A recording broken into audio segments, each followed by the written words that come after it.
Hi everyone, today I want to review Chrome OS Flex on an old MacBook that I have. A 2014 MacBook, precise to be specific. This is a 2014 13-inch MacBook Pro. I think this is a base model, 256 gig, early 2014. I know they have a middle one, I think, but that's besides the point. I basically just wanted to repurpose this laptop because the Mac version on this was one, outdated, and two, didn't really run that well on this computer anyway.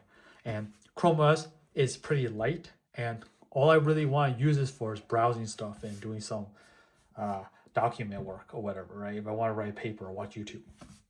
So I thought, okay, let me install this and see how well it works. Google does mention right off the bat that they only test Chrome OS Flex on specific models and manufacturers of computers. Unfortunately, my computer was not one of them. I think 2015 was one that tested, but I was 2014. So I was like, fair. Let me just see what it can and can't do, right? So first off, it boots up pretty fast. I'll get to the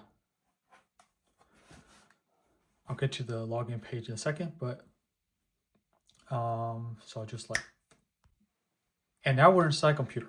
I didn't want to show the boot up process because it boots and immediately shows the accounts I have, which have names. I share this computer, so out of respect, I don't want to do that. But take my word for it, at least for this specific computer, my specific computer that I have, it boots up fast. Once you hold the power button, it takes like 3 seconds. The logo shows up and then boom, you're in the login page, just like your account. Now, to show you that how well this works is, well, first of all, this is my YouTube channel, a little plug, right? It works really well. This was not how well it works when it had Mac OS on this, the latest version on it. Like, dragging is pretty good. Like, it stutters a little bit, but this is an old computer anyway. But for all intents and purposes, this is very usable, right? Now, everything pretty much works. As far as I can tell, all the key, I think it's let's see, what's the thing? Yeah, the key work. Okay. The keyboard backlight doesn't work. That's a small issue. The volume button works, and to prove that the sound works, I'll go in here. Welcome to my review of the 17 Pro. You can see, I can maximize it, play, right? So you can see it works. Tap, right? So I can tap to minimize. That works too. Scrolling also works. You can invert this in the settings, but yeah, the battery life is also a little better depending on what you do. This is already old computer. Oops. This is an old computer. I never replaced the battery, so I don't know what the original capacity percentage it still has. My guess is 80% maybe. So battery life is better than when I had Mac OS on this, but I wouldn't say that's anything crazy. I think at most I get like 4 or 5 hours, right? 6 hours if I'm barely doing anything. When typing like documents in Google Docs, that's like 6-8 hours. But you can see, it pretty much works the way you expect it. Some of the keys don't work though, right? So as you can see, this backlight doesn't work, but small issue, right? All these other things work. Screen brightness works, mute, volume. Let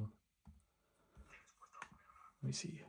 So you can see play, pause, right? So you can see everything works. And you saw that I hit the escape when I got out the full screen mode and control. So I don't know what these do if they do anything. Now, what doesn't work on this computer? First off, it can't run any Android apps, right? That's a given. This doesn't have an ARM chip. I'm not sure what the requirements are, but this wasn't built to have Chrome OS natively on it, right? So that's fair. The second thing, whenever you play a video after you boot up on this computer,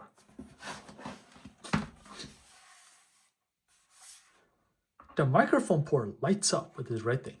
I don't know why it does that. It just stays lit after you play the video. If you boot up and you never play a video, this part doesn't turn red. Actually, to do, it stays red. Small nitpick too. I don't really use that microphone port, but if you do, keep that in mind. I want to say the biggest issue or biggest complaint that I have with this is that usually with a laptop, if you take it and you close the lid, it'll go to sleep and you open it again. It'll turn on, right? You can see it goes to sleep, right? Goes to sleep. I open it. It's gone. And it's not that it's shut off. Okay, definitely did not shut off because look, the power button, I'm gonna hold it. And you'll see it doesn't do anything at all. Doesn't matter how long I hold it. Until I let go and I hold it again. They'll come back to life.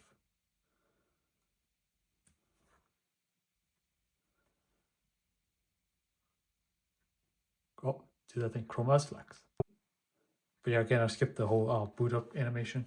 If you shut it off every single time and you just hold the button, it'll boot up fast. I don't know what it does, but it's like when you close the lid, it kind of glitches out a little bit. It doesn't know what to do, and it sort of just freaks out. Which is why you saw that when I held the power button again. It kind of seems like I'm force quitting it, and if I hold the button again, it does some calculations like, oh, I'm actually off. I need to turn on again, kind of thing. Aside from that, everything else works, and I would say that if you have an old computer, give it a try. If you don't really care what happens, like there's risk to it. You could break your computer. If you don't really care if that happens, you just want to repurpose it, give it a try. There's really no downsides to it. Now, if you care about the computer, you don't want it to break or anything, I would just not do it. I can't guarantee that nothing gonna happen, but at least in my experience, it looks like everything works pretty well. So yeah, now I have another useful computer you can use for I don't know how many years. I also don't know how long the software for this will get updated. I know for regular Chromebooks, they offer up to 10 years. I think 10 years is what they have the minimum at. This, I have no idea. Could be forever, could be when this computer just can't run well anymore. But yeah, I hope you liked the update, and catch you guys next time. Also, let me know if you have any questions about this, how this works and how to install it. I'll include a link to it. It's pretty simple. There's a Chrome extension. You plug it in, follow the instructions, and you install, plug it into here, and boom, boot it. But yeah, I hope you guys liked the video, and let me know what questions you have or any suggestions for a future video you want to see. All right, catch you guys next time.